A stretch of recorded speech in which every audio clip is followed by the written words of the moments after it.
Eso. Bien, mis hermanos, bienvenidos al seminario cristológico sobre justificación por la fe. Le damos una cordial bienvenida en esta tercera noche junto al doctor Dupertuy. También saludamos, pastor, con mucho cariño. Que el Señor le bendiga. Estamos contentos que usted nos pueda acompañar en esta hermosa semana que ha sido de bendición para todos nosotros. Así que vamos a comenzar con una oración para poder continuar, ¿cierto? Con este tema maravilloso que tendremos el día de hoy. Así que vamos a orar para comenzar. Bien. Amado Padre que estás en los cielos, santificado sea tu nombre. Señor, queremos agradecer por tus bendiciones, principalmente por este día, Señor, que tú nos has dado. Queremos pedir una bendición especial sobre el pastor Dupertuis, para que usted, Señor, lo pueda dirigir y sea su Espíritu Santo quien lo guíe al abrir tu palabra. También, Señor, queremos pedir por las personas que están escuchando este mensaje, Señor, que puedan ser de consuelo, de ayuda, de paz para su vida. Señor, lo pedimos y agradecemos todo en el nombre de Jesús. Amén. Como ha sido de costumbre ya en estos días de seminario, nos acompaña el Cuarteto Fe y el día de hoy trae la alabanza Que tu don del cielo.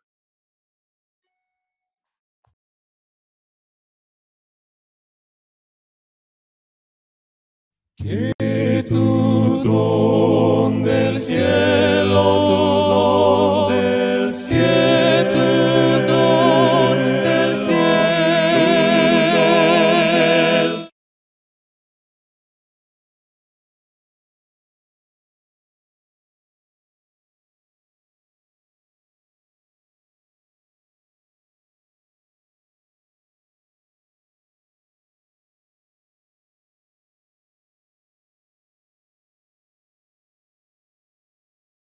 Que tu don del cielo, tu don del cielo, tu don del cielo, sea sobre mí, oh Dios, tu don del cielo, tu don del cielo, tu don del cielo, tu don del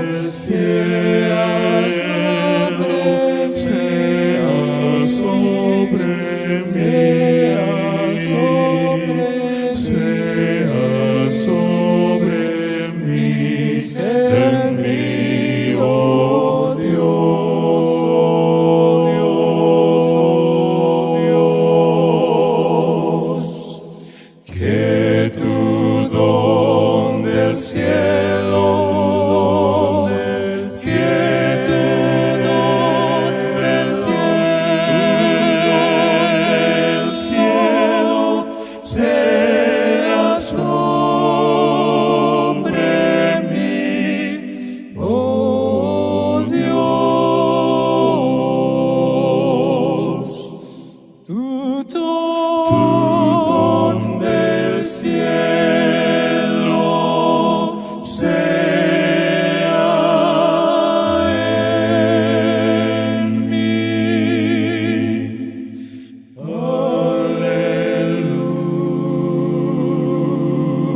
Aleluya, aleluya, aleluya.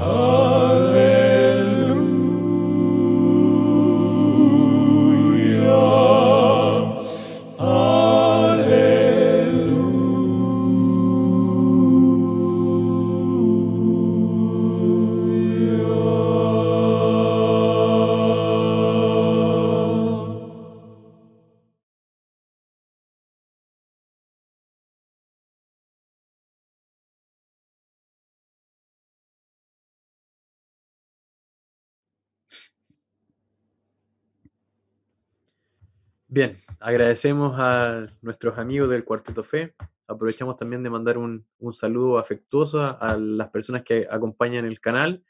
Nos han llegado saludos de diferentes partes de Chile, también de Ecuador, Venezuela, de varios lugares, así que estamos felices también de Argentina. Familiares del pastor Atilio también lo han estado siguiendo, así que estamos contentos de que la palabra de Dios puede llegar a todos esos lugares.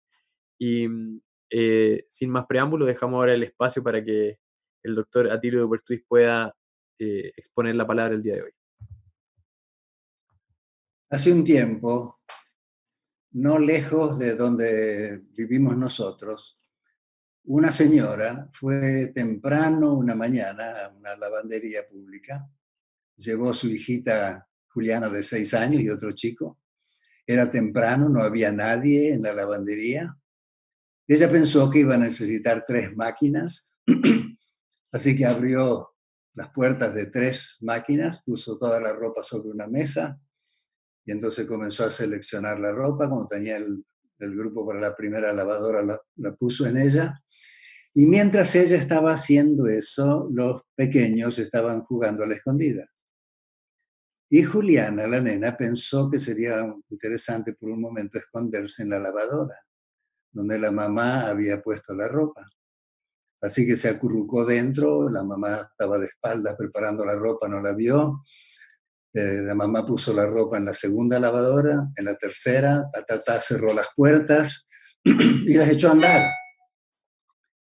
Y después buscando, no veía a Juliana, estaba el otro niño, no la podían encontrar. Cuando de pronto se da cuenta, mirando la lavadora, que estaba dentro de la lavadora. Y el agua estaba subiendo bastante rápido. Ella quiso abrir la puerta, no pudo. Esas lavadoras tipo industrial no se pueden abrir una vez que están en marcha. Y no sabía qué hacer. Providencialmente entró un hombre a la lavandería y trató también, cuando vio lo que pasaba, de abrir la puerta, no pudo. Corrió al auto, trajo la llave que se usa para cambiar la rueda del auto y golpeó el vidrio hasta que pudo, lo rompió, hizo pedazo, metió los brazos, sacó a Juliana todavía con vida. Los dos fueron al hospital. Al hombre tuvieron que atenderle, coserle las heridas que se hizo en los brazos, y a Juliana tuvieron que hacerle 100 puntos para curar las heridas de su carita y de su cuerpo. Yo tengo aquí una foto, no se alcanza a ver, de Juliana cuando salió del hospital. Juliana no hubiera podido jamás salir de esa situación si no hubiera venido la ayuda de afuera. Y esto también nos recuerda la situación de los 33 mineros chilenos en el norte de Chile, sepultados bajo toneladas de roca. Jamás hubieran podido salir sin refugio, si el auxilio no hubiera venido de afuera, de arriba en ese caso. Y eso ilustra la situación en la cual nacemos nosotros. Nosotros nacemos en una lavadora, nacemos en una situación que jamás pudiéramos salir o arreglarla por nuestra propia cuenta. Hace ya miles de años, el patriarca Job hizo una pregunta: ¿y cómo se justificará el hombre con Dios? ¿Cómo puede el hombre culpable, que la Biblia dice que es enemigo de Dios, rebelde, volver a estar en armonía, en paz con Dios? Y tal vez la mejor respuesta, la más directa que encontramos en la Escritura, está en el capítulo 5 del libro de Romanos. Romanos capítulo 5, voy a leer los versículos 1 y 2. Justificados, pues, por la fe, tenemos paz para con Dios por medio de nuestro Señor Jesucristo, por quien también tenemos entrada por la fe a esta gracia en la cual estamos firmes y nos gloriamos en la esperanza de la gloria de Dios. Cuando dice justificados por la fe tenemos paz, no está hablando el apóstol de una paz subjetiva, que nos sentimos bien, nos sentimos en paz. Está hablando de una paz objetiva, que se acabó la enemistad, se acabó la guerra, estamos otra vez en paz con Dios por lo que hizo el Señor Jesucristo. Y todavía habla de eso que ya pasó cuando aceptamos al Señor. Tenemos, nos gloriamos, ¿verdad? Tenemos acceso al trono de Dios por la fe y nos gloriamos en la esperanza. Habla la Biblia, como está aquí en estos 2 versículos, de la salvación que tiene 3 tiempos: pasado, presente y futuro. Dice, hemos sido salvos, estamos siendo salvos mientras estamos conectados con el Señor y seremos salvos. La reforma protestante del siglo XVI, de la cual somos en cierta manera herederos, nació cuando Lutero pudo entender un versículo de la Biblia, de Romanos. Él había estado leyendo, muy entusiasmados, y había un versículo que le causaba problemas y no podía entender, lo mencionamos el otro día, Romanos capítulo 1, versículo 17, donde dice, porque el Evangelio revela la justicia de Dios. Y Lutero decía, pero esto es contradictorio. El Evangelio es buenas nuevas. La justicia de Dios. Imagínense si Dios nos trata con justicia. ¿Qué pasa? Y sin embargo, el apóstol no está hablando de la justicia de Dios como un atributo de Dios con el cual nos juzga, sino más bien de la justicia que fue provista en Cristo para nosotros que no podríamos tener justicia de ninguna otra manera. Lutero enfatizó mucho en su enseñanza justificación por la fe como una protesta contra el sistema de obras, de indulgencias que había sido desarrollado en la Edad Media.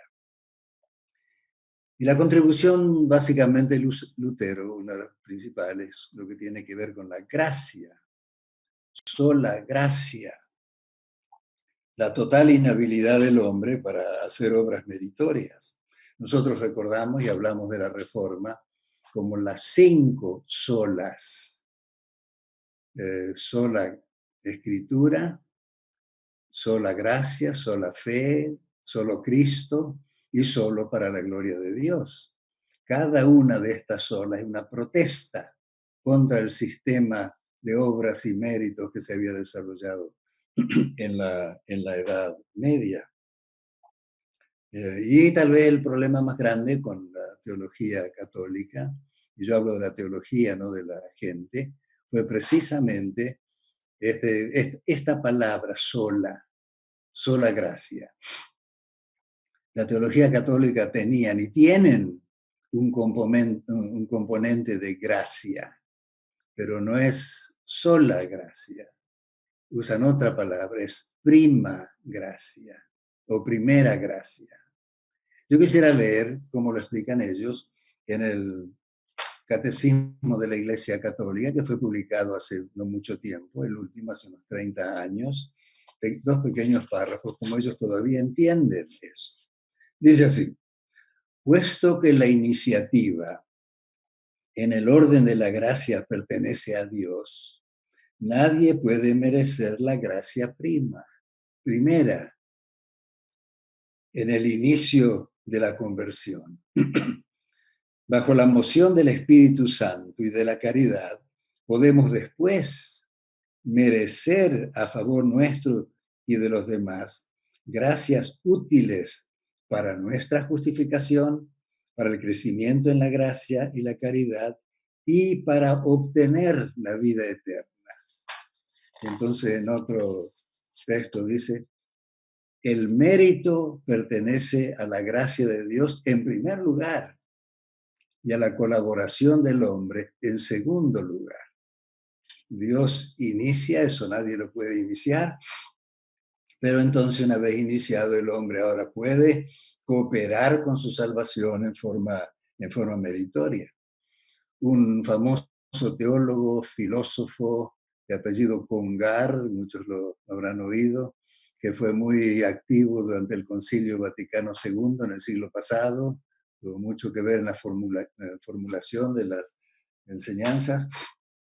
Él dijo que si Lutero hubiera aceptado el concepto de prima gracia en vez de sola gracia, posiblemente no hubiera habido la división triste que hubo con la iglesia en ese tiempo. Otra cosa que marcó una diferencia fundamental entre los reformadores y la tradición de la iglesia es el significado de justificar. ¿Qué significa justificar? Y yo voy a hacer una pregunta y tal vez si fuera posible que la escuchen, si alguno puede tal vez contestar.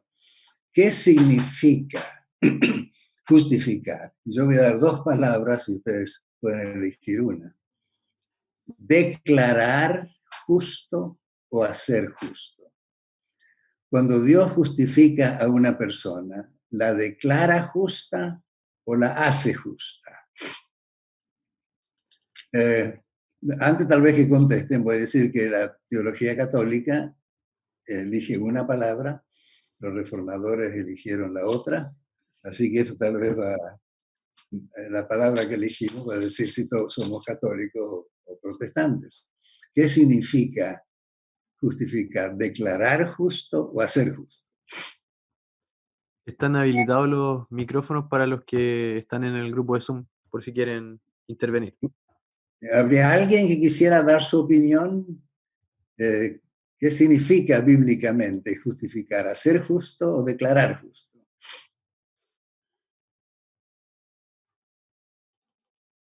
Muy bien. Ahí sí.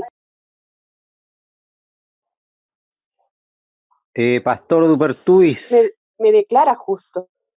sí, también. El Señor nos declara justo. Pastor Dupertuis, sí, también.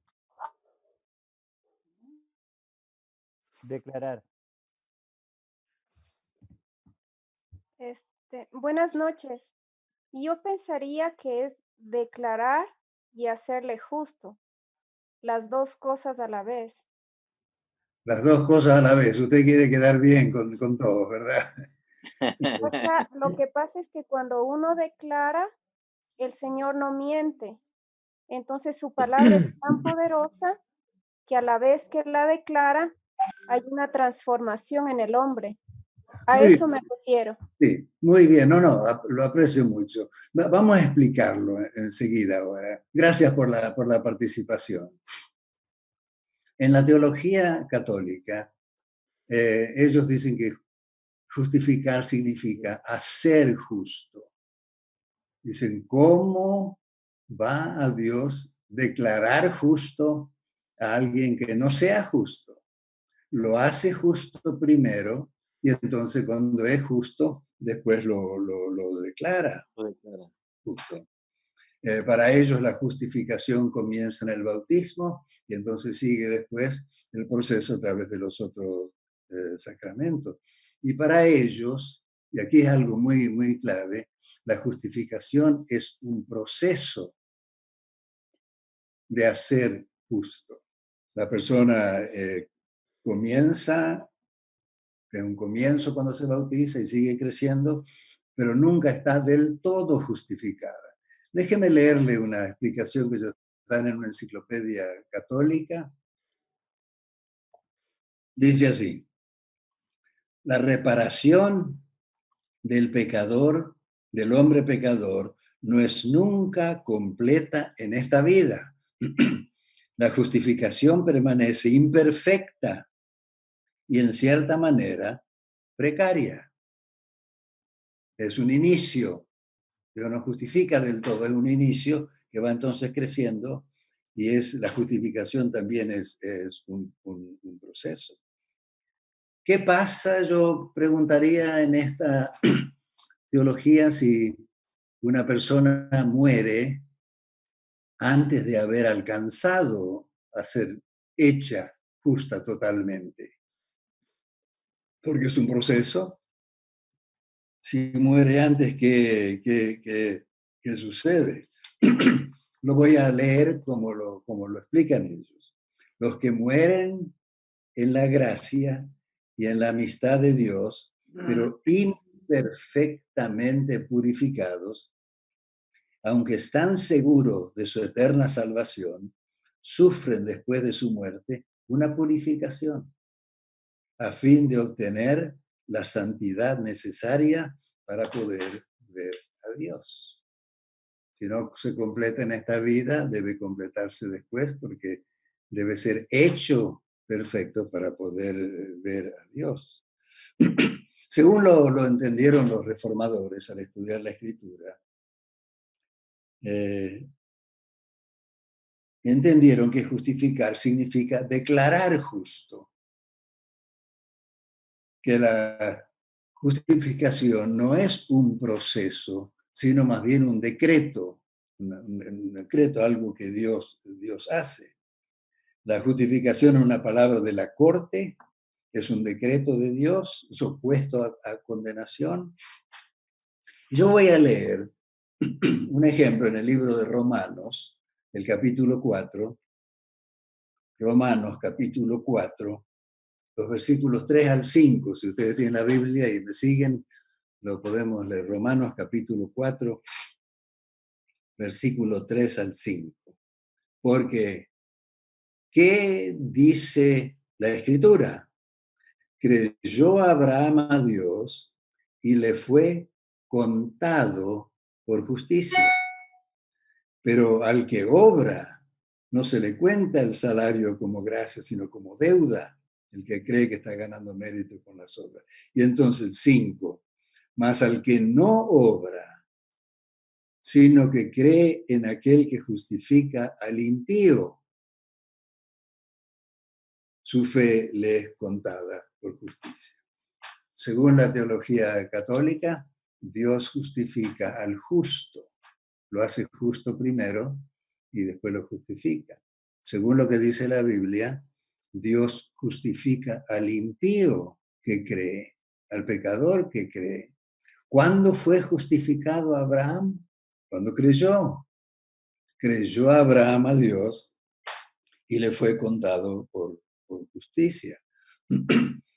Cuando Dios justificó a Abraham, hizo dos cosas, una negativa y una positiva. La negativa que fue no contarle los pecados. Pero ¿cómo no contarlos si eran de él, si él había pecado? Pues sencillamente se los quitó del registro de Abraham y los puso en el registro de Cristo. Hizo algo positivo, puso a la cuenta de Abraham la justicia de Cristo. Y aunque él siguió siendo humano y siguió teniendo sus luchas, estaba cubierto con la justicia de Cristo y sus pecados iban a ser solucionados sencillamente por el Señor Jesús. ¿Qué incluye ese decreto que decimos que es un decreto de parte de Dios? Sencillamente que la persona justificada está ahora libre de la condenación de la ley. Leímos anoche el texto que decía, Cristo nos redimió de la maldición de la ley, hecho por nosotros maldición. Cuando fue a la cruz, cargado por nuestros pecados, con la culpa nuestra, Él fue hecho maldición. Y por eso no hay ahora condenación para los que están en el Señor Jesús. Entonces decíamos, Roma, esto también es una parte muy central y muy diferente de lo que pasó en el siglo XVI y que todavía pasa. Para Roma el cristiano es parcialmente justo y parcialmente pecador. Parcialmente justo porque la justificación es imperfecta, no es completa, se va completando. Y parcialmente pecador porque se supone cada vez sea menos pecador, va siendo transformado cada vez. Parcialmente justo, parcialmente pecador. En la teología bíblica, el cristiano es simultáneamente justo y pecador. Justo por haber sido declarado justo y pecador porque sigue siendo pecador en sí mismo. Dios justifica al impío. Es muy común en los libros de teología leer todavía eso como lo escribió Lutero en latín. Simul justus et pecador, simultáneamente justo y pecador. Hace unos años, en una clase, yo tenía, bueno, un alumno que tenía algunos otros conceptos, y cuando yo expliqué estas cosas, que somos pecadores y justos simultáneamente, él objetó: pastor, no puede ser, eso lo dijo Lutero, nosotros no somos luteranos. Y empezó, él le gustaba mucho citar muchas citas de la señora White, muy seleccionadas que le gustaban. Y habló y me dio un buen discurso, un buen rato. Eso no es cierto, no somos simultáneamente justos y pecadores, porque podemos ser vencedores, podemos vivir sin pecado, porque vamos a tener, y me dio un discurso. Y yo le dije, ¿creerías tú eso, que somos simultáneamente justos y pecadores, si lo dijera la señora White, a quien tú citas tanto? Ella no puede decir eso porque ya... Y yo casualmente tenía en mis notas esta cita que voy a leer, que escribió ella: somos pecadores en nosotros mismos, pero somos justos en Cristo. Dios nos declara justos y nos trata como tales. Yo le dije, la única diferencia es que Lutero lo escribió ahí en latín, la señora White lo escribió en español, en inglés, y yo te lo estoy diciendo en español. Pero los tres dicen lo mismo. Somos simultáneamente justos por la gracia de Dios, pero pecadores en nosotros mismos.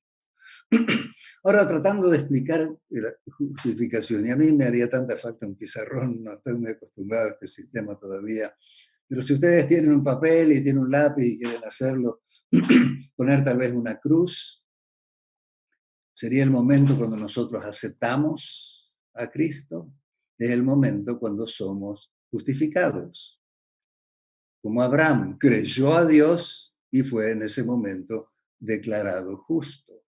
Y la justificación es 100%, no es parcial, como leíamos hace un momento en otro sistema. O la persona está justificada o no está justificada. La justificación es un decreto de Dios, creemos y Él nos declara justos.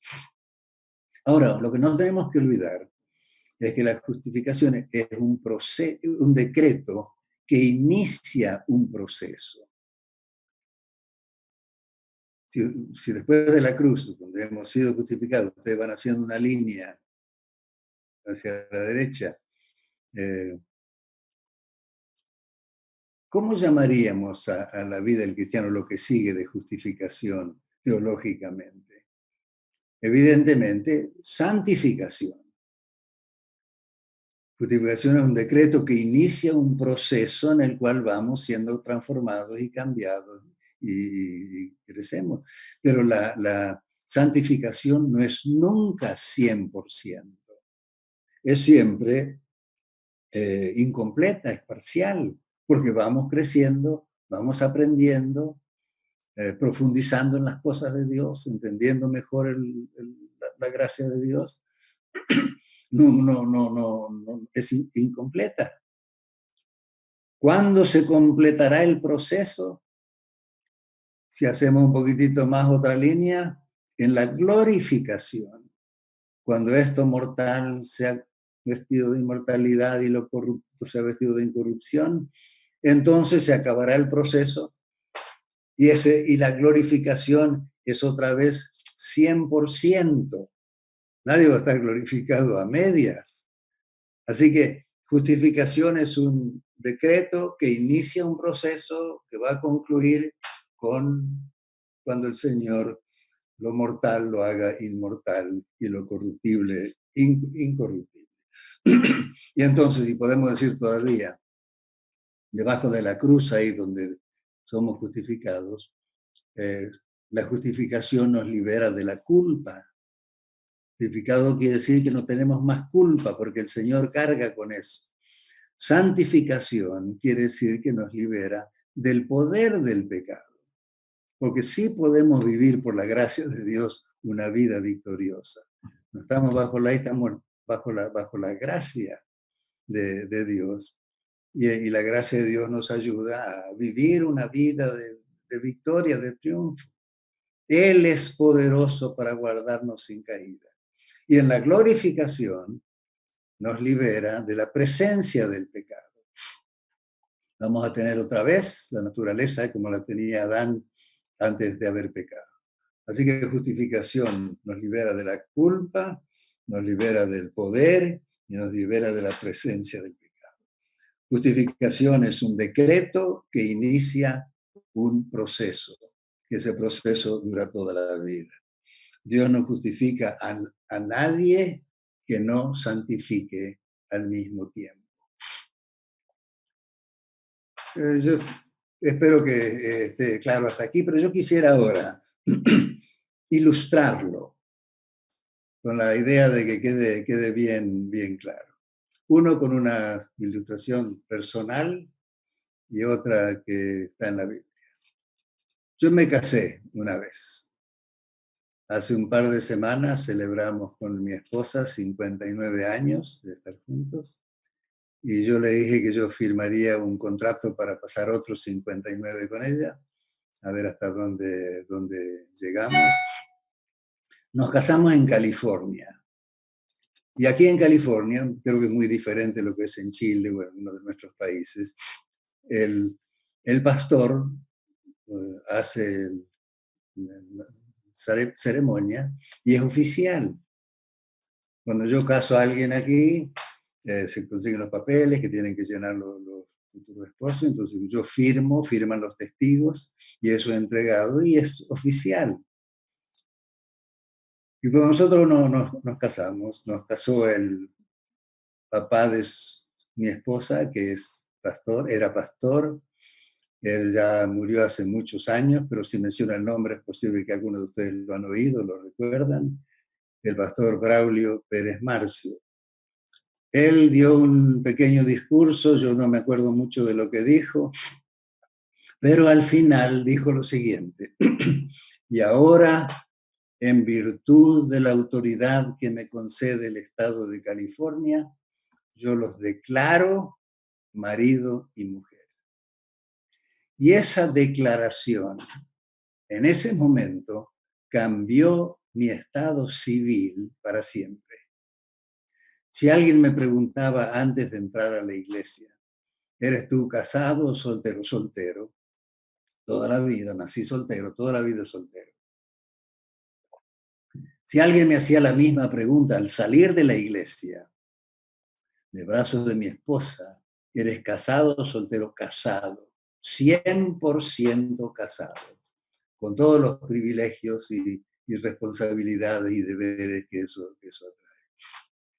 Fue un decreto que para mí cambió mi estado civil en ese momento. Ahora, ustedes están de acuerdo conmigo, yo ahora, después de haber aceptado ese decreto, esa declaración de que éramos marido y mujer, yo tenía que vivir como casado, ¿o no? Tenía que vivir como casado ahora. Y yo creo que ustedes no creerían si yo les digo que nuestro matrimonio ha sido perfecto. No, somos muy distintos con mi esposa. Hemos tenido dificultades y problemas.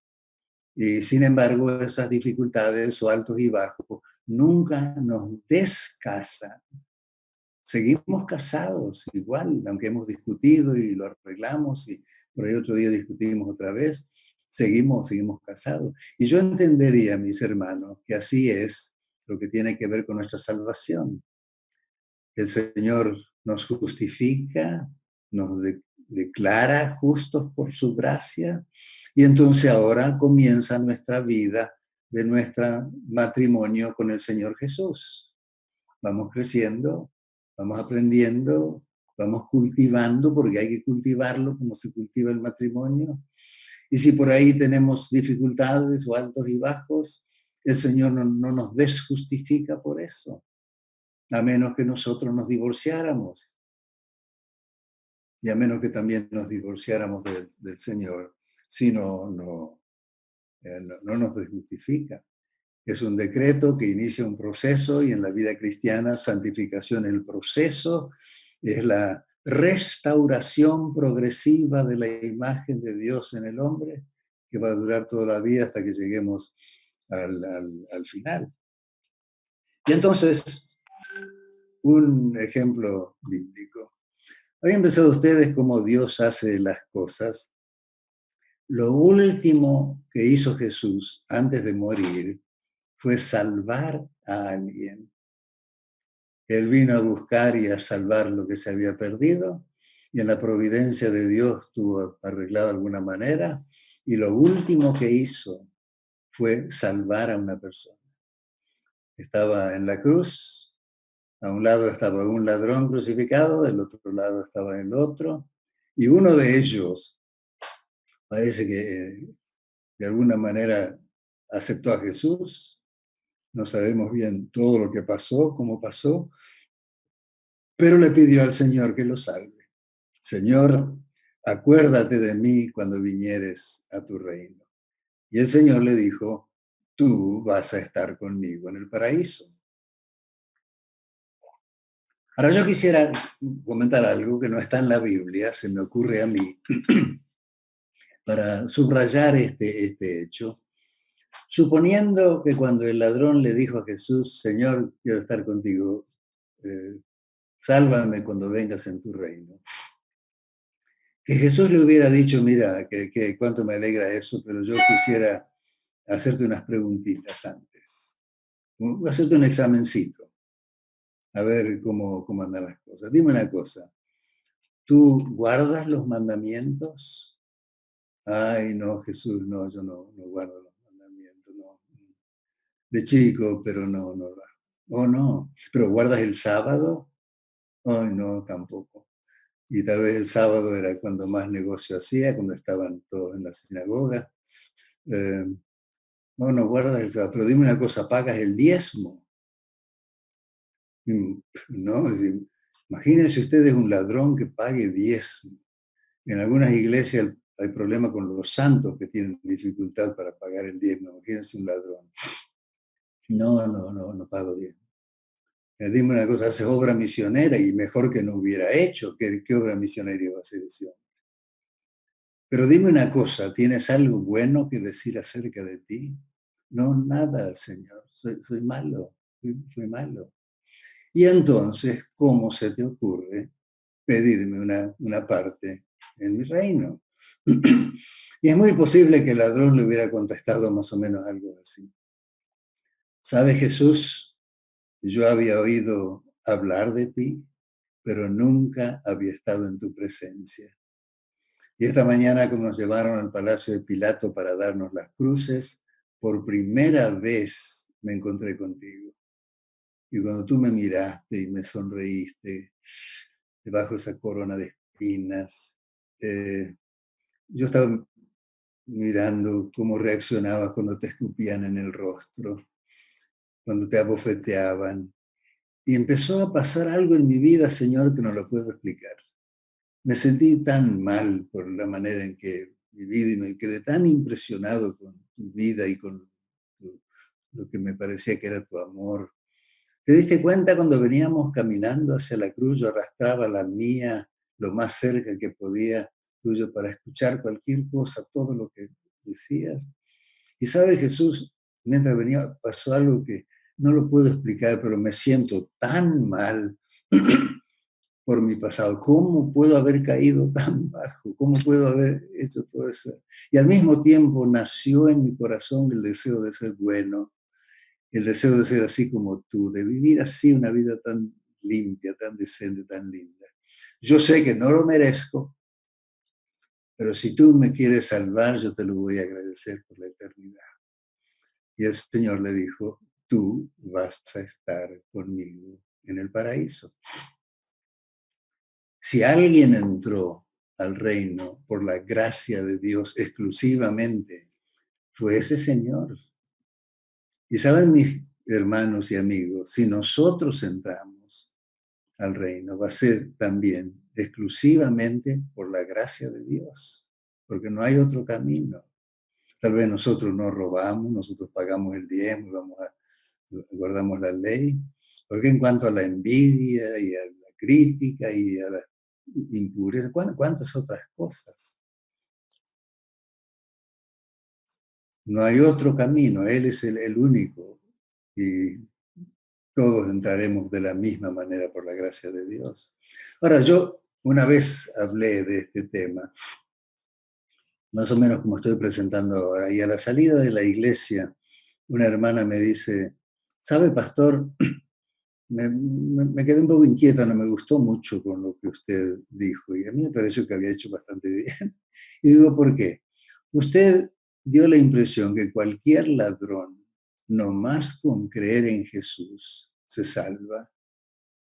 Y yo dije, ¿sabe que sí? Cualquier ladrón, cualquier prostituta, cualquier borracho, cualquier pecador en cualquier forma que de veras crea en Jesús, se salva. No hay otro camino. Pero para no haya malentendidos ahora, yo voy a decir lo siguiente. Si ese viernes de tarde, en vez de quebrarle las piernas a este ladrón, lo hubieran sacado de la cruz, le hubieran curado las heridas y él hubiera podido vivir 5 años más. Qué diferente hubiera sido su vida después de la que había sido antes. Hubiera sido el primero sábado adorando a Dios. Hubiera, claro, dado el diezmo. Le hubiera contado a medio mundo lo que el Señor había hecho por él. No tuvo la oportunidad. La salvación no es por lo que hacemos, es por la gracia de Dios. Y él no tuvo oportunidad de hacerlo. Pero fue salvo porque creyó, aceptó al Señor Jesús. Y el que tiene al Hijo tiene la vida. Hay una cita muy linda que quiero leer, que dice, no importa cuán pecaminosa haya sido su vida, si cree en Jesús como su Salvador personal, comparece delante de Dios con las vestimentas inmaculadas de la justicia imputada de Cristo. No importa cuán pecaminosa haya sido su vida, si cree en Jesús como su Salvador, comparece delante de Dios con las vestimentas inmaculadas de la justicia de Cristo. No la nuestra, no las obras. Seguimos teniendo nosotros, después que aceptamos la gracia de Dios, nuestras debilidades. Tenemos con frecuencia que pedirle perdón al Señor, arreglar las cuentas con Él. Luchamos con las cosas de la vida diaria y sin embargo el Señor no nos abandona si nos equivocamos. Nos reprende, nos corrige y quiere elevarnos para que vivamos y gocemos de la salvación que nos ha concedido.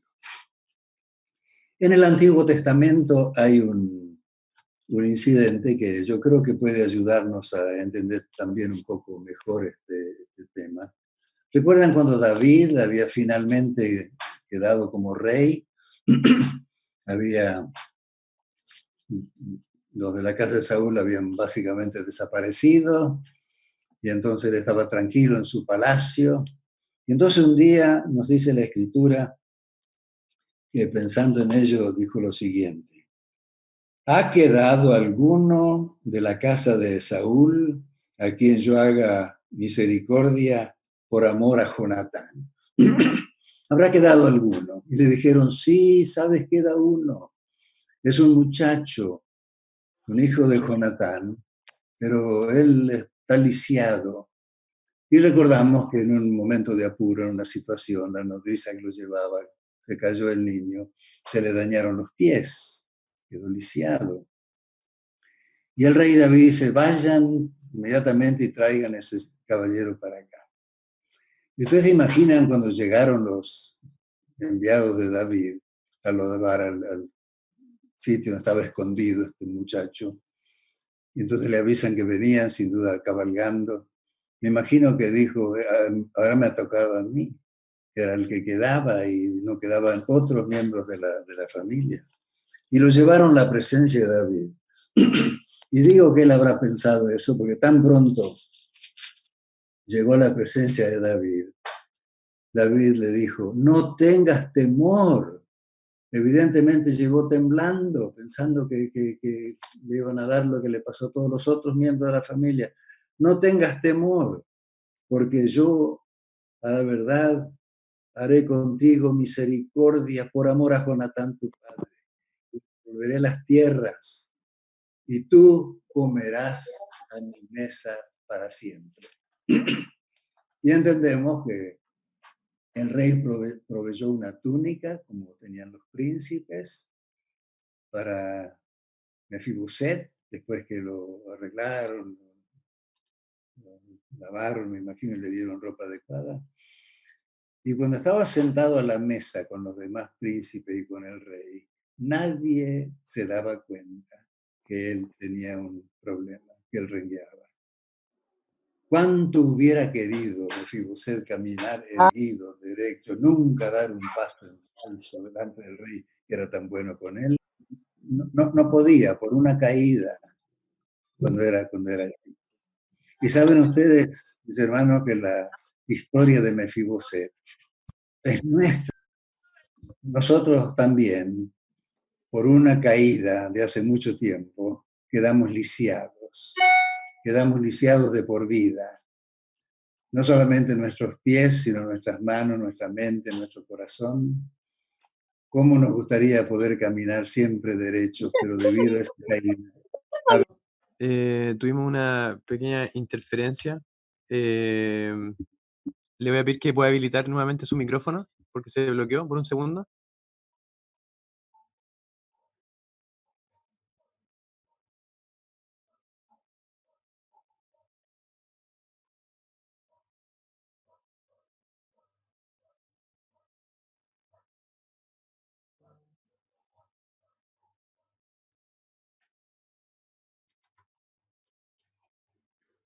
El micrófono.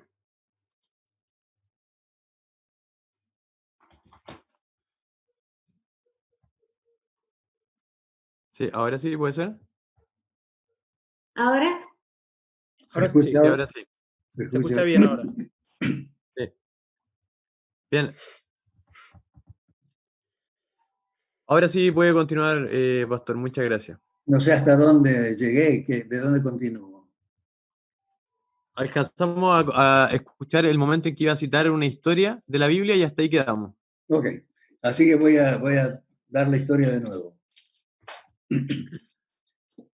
Estaba diciendo que cuando David quedó finalmente establecido en el reino, que no había quedado ya nadie de la familia de Saúl, un día estaba tranquilo en el trono y se preguntó, ¿habrá quedado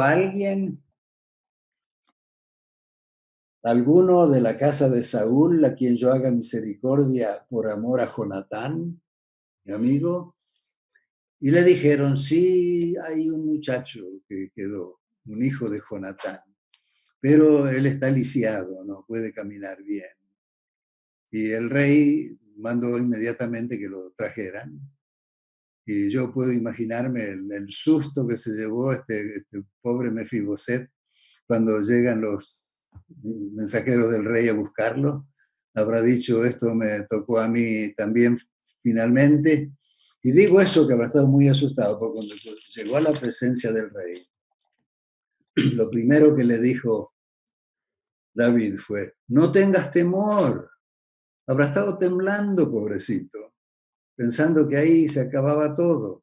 Dijo, porque yo a la verdad haré contigo misericordia por amor a Jonatán tu padre. Te devolveré sus tierras y tú comerás a mi mesa para siempre. Y yo entiendo que el rey le dio a Mefiboset, después que estaba todo arreglado con él y estuvo en el palacio del rey, una túnica como la que usaban los príncipes. Y cuando Mefiboset estaba sentado a la mesa, nadie se daba cuenta de su imperfección. Estaba cubierto con ese manto. ¿Cómo hubiera querido él poder caminar bien, erguido, derecho, en la presencia del rey? Y no podía por una caída del pasado, pues se había dañado y no podía caminar perfectamente. Y yo decía que La historia de Mefiboset es nuestra historia. Nosotros también quedamos lisiados por una caída de hace mucho tiempo. Cuando Adán pecó, nosotros de alguna manera estábamos en él y nos dañamos no solamente nuestros pies, sino nuestras manos, nuestra mente, nuestro corazón. Y por más que querramos hacer todas las cosas siempre bien, no siempre podemos. Rengueamos, no quisiéramos hacerlo. Y sin embargo, lo glorioso del Evangelio es que no importa cuán pecaminosa haya sido la vida, si cree en Jesús, comparece con el manto, con la túnica que cubre. Y así vamos a vivir mientras dure la vida acá. No queremos renguear, pero a veces rengueamos. Y sin embargo, el Señor, si alguno hubiere pecado, tiene algún defecto, tiene que confesarlo. Y el Señor es misericordioso y perdona. Llegue por la gracia de Dios. Ojalá todos nosotros experimentemos lo que leímos en el libro de Romanos, justificados pues por la fe, estamos en paz con Dios. Y que podamos vivir gozando y disfrutando de esa paz, es mi deseo para cada uno de mis amigos y hermanos que están escuchando en esta tarde. Muchas gracias, Pastor, por acompañarnos nuevamente. El enemigo ha puesto también ahí algunas trabas. Tuvimos ahora en la transmisión ahí un pequeño problema, pero gracias a Dios no fue nada de gran cuidado. Bueno, tenemos algunas preguntas para compartir con usted. Patricio, ¿quieres comenzar con la primera? Sí, hay una pregunta que dice, según el concepto bíblico, el ser humano, en cuanto a la justificación por la fe, es declarado justo. La pregunta sería, por ende, ¿permanecemos justificados por la fe sola? Sí, no hay otro medio. Justificados por la fe, por haber aceptado, justificados, sí. No es que, como leíamos en la otra teología, que después le podemos agregar unos méritos. No hay cosa meritoria de nuestra parte. No. Amén. Tengo otra pregunta que llegó también por el chat. Recuerden que todas las preguntas que estamos considerando son las que mandaron al chat. Bueno, al número de WhatsApp que de hecho aparece en YouTube y en Zoom, ahí las pueden mandar. Esta es una pregunta del hermano Rodrigo Aravena, dice lo siguiente. En Romanos capítulo 3, versículo 19 al 24, el veredicto de Dios al cual hace referencia Pablo, ¿es el juicio en la cruz o es el juicio preadvenimiento sobre el creyente? Pone en paréntesis investigador o algún otro. Romanos 3. Del 19 al 24.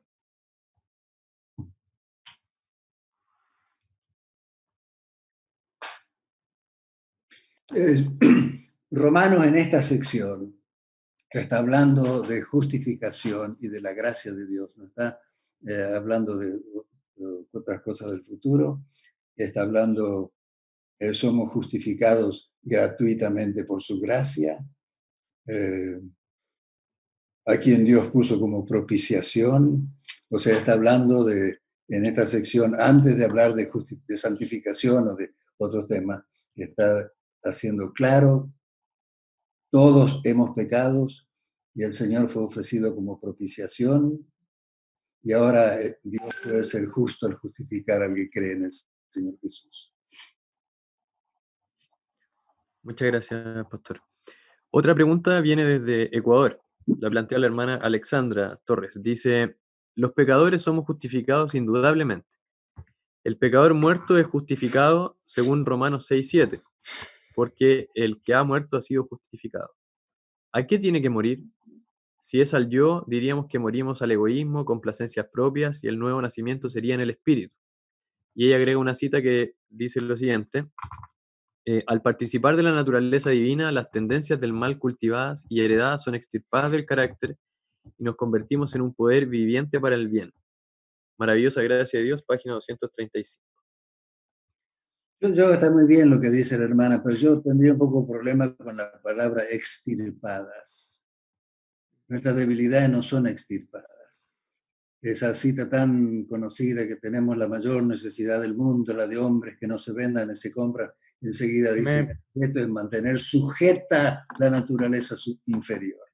La naturaleza inferior va a quedar con nosotros hasta que seamos transformados al final, ¿no? Qué lindo fuera que fuera extirpado y que no tengamos más debilidades, pero lamentablemente no es así.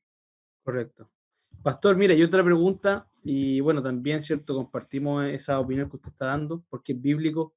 El Señor solamente nos puede transformar y quitar esta naturaleza pecaminosa hasta que Él venga. Hoy día vemos que hay problemas dentro y fuera de la iglesia, donde hay muchos que piensan que esto va a ser quitado antes que el Señor venga, por lo cual, como dice Primera de Juan, el que dice que no tiene pecado, la verdad no está con Él. Y frente a este tema, hay una pregunta que aparece acá que dice lo siguiente. Para católicos, la justificación por la fe sería justicia imputada más impartida, o sea, fe más obras. Sí, ellos, para ellos es sacramental, el sacramento tiene virtud para hacer lo que anuncia, y entonces cuando un niño de pocos días es bautizado, le quita la mácula, la mancha del pecado original y hace una pequeña infusión de gracia, la primera gracia, y entonces sí, después lo continúa con las obras del individuo, que son meritorias, según ellos entienden. Amén. Sí, tengo otra pregunta acá que también enviaron que dice, ¿es lo mismo justificación que salvación? Yo entendería que salvación es el término más amplio que abarca todo. Justificación es el momento que aceptamos a Cristo, es un acto, un decreto que nos declara justos. Y salvación, yo entendería, incluye santificación, incluye nuestra vida, incluye nuestra ética cristiana, incluye todo. Así que salvación es justificación es una parte de un total mayor. Amén.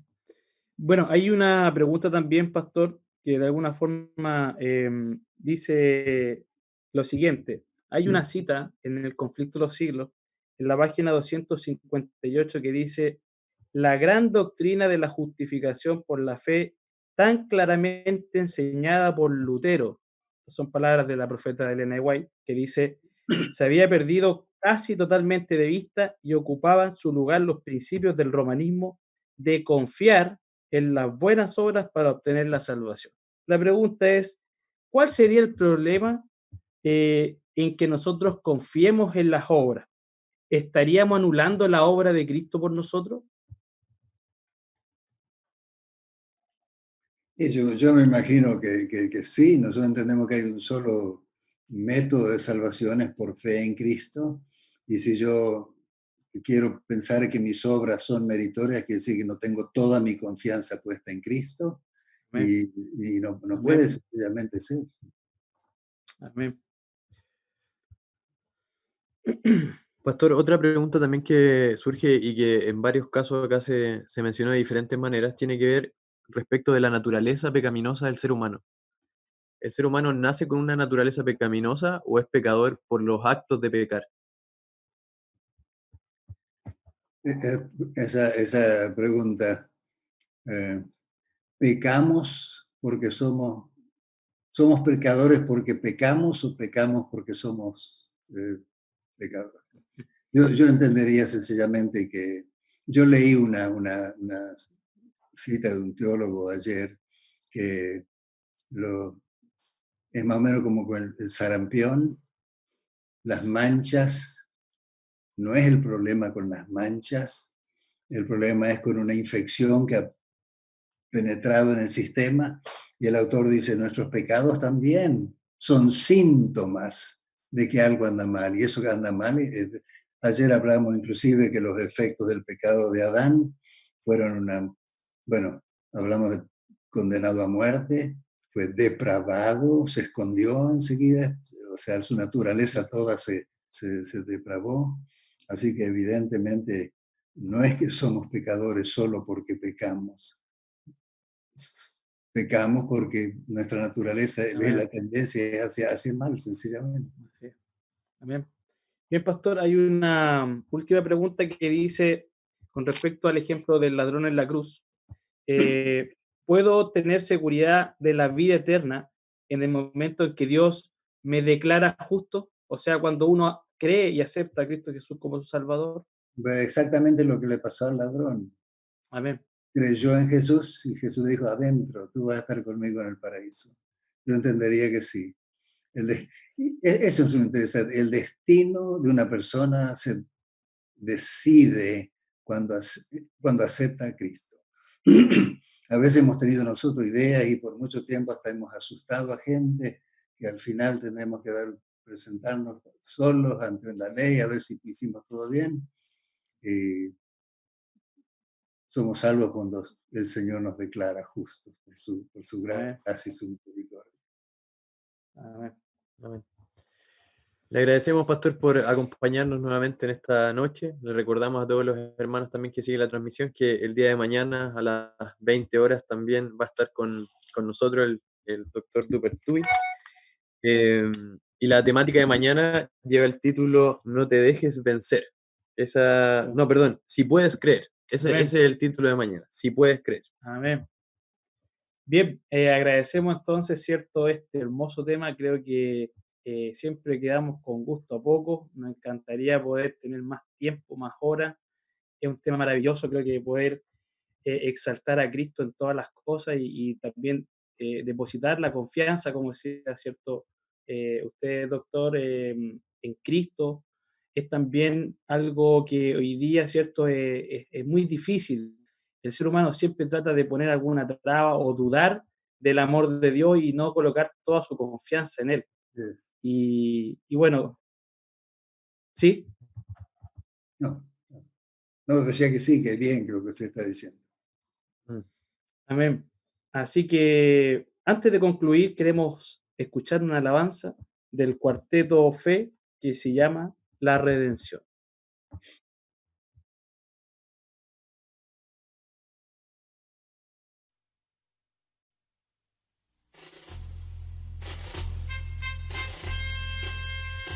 Hace años escuché que Jesús volverá. Acepté con gozo esta verdad. La esperanza firme está, pues ahora bien yo sé que mi Cristo muy pronto volverá. Todo proclama con poder, las señales anuncian ya el fin. Atención, la vista levantar, la redención muy cerca ya está.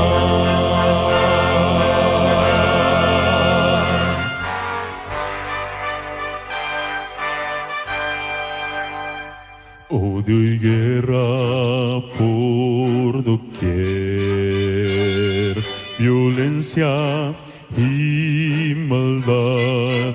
No dudemos más, vendrá el buen Señor. Su promesa cumplirá, por sus hijos volverá, si confiad, pronto nuestro Rey vendrá,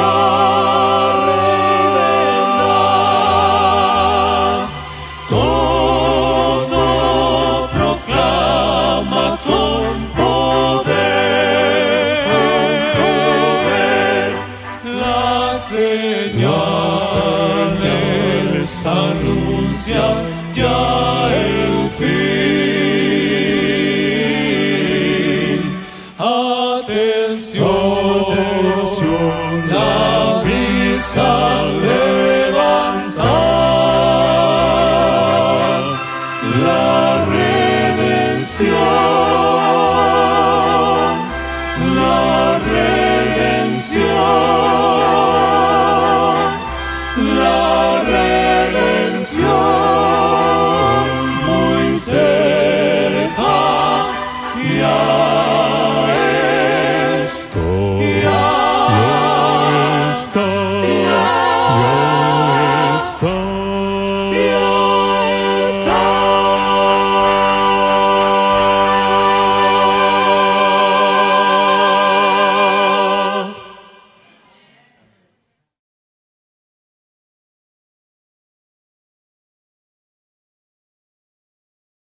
Bien, antes de concluir con la oración final, queremos comentar una breve información que de alguna forma muestra el descontento que hay en el enemigo también por que este mensaje tan importante esté llegando a las casas de tantas personas que lo están viendo. Hubo un intento de hackeo de la cuenta mientras estábamos transmitiendo, así que gracias a Dios lo lograron contener, pero por eso mañana a todos los que participan del grupo de Zoom les vamos a mandar un link nuevo para poder continuar con el seminario. Así que bueno, queríamos comentarles eso también para que ustedes estén orando, porque el Señor ha permitido que el pastor Atilio de Ubertuis comparta un mensaje tan importante con nosotros. Hay opiniones distintas, sin duda que dentro de la misma iglesia adventista hay a veces diferencias respecto a algunas temáticas, y con respeto eso siempre se puede estudiar, pero en particular hace un ratito atrás tuvimos hubo un intento de hackeo de la cuenta, de entrar a detener la transmisión, y le agradecemos a Dios porque permitió que continuara y porque hay mucha gente en distintas partes que está pudiendo acceder a este tan precioso mensaje, así que estamos agradecidos de Dios por eso. Sí, queremos agradecer al Señor porque a pesar de todo eso, creemos que el Espíritu Santo guía todo, y este mensaje, esta verdad tan importante como poner nuestra confianza solamente en los méritos de Cristo y con la Biblia, ¿cierto? Argumentar que nosotros podemos tener seguridad de nuestra salvación, de la vida eterna, ¿cierto? Cuando creemos en Cristo, es sin duda el mensaje que alarma, genera división, pero también para muchos nos genera gratitud, nos genera cierto poder entregar nuestra vida al servicio del Señor, sabiendo que todo lo que hagamos no es suficiente. Amén. Así que agradecemos, Pastor Dubertui, por este mensaje, y queremos también, cierto, pedir que usted nos pueda ahora dirigir en oración para poder terminar este estudio. Amado Padre que estás en los cielos, otra vez elevamos nuestra voz hacia ti con gratitud por las bendiciones que tú nos das siempre. Te damos gracias por el Evangelio, por las buenas nuevas que nos han llegado. Queremos pedirte que nos ayudes a entenderlo, no solamente a entenderlo, sino a vivirlo, a gozarlo, a disfrutarlo. Te pedimos que perdones nuestras faltas, que fortalezcas nuestra fe y que nos des el ánimo y el entusiasmo para también compartir aquello que nos hace felices a nosotros con los demás. Acepta nuestra gratitud y danos tu paz. Lo pedimos agradecidos en el nombre de Jesús. Amén. Amén. Amén. Amén. Que tenga muy buena tarde junto a su esposa y que tenga una linda noche de descanso también, Pastor. Cariños desde Chile, cariños también a todos los que nos están escuchando, nuestros hermanos, cariños en el Señor, muchas bendiciones, nos veremos mañana, que el Señor les bendiga. Ustedes, ya.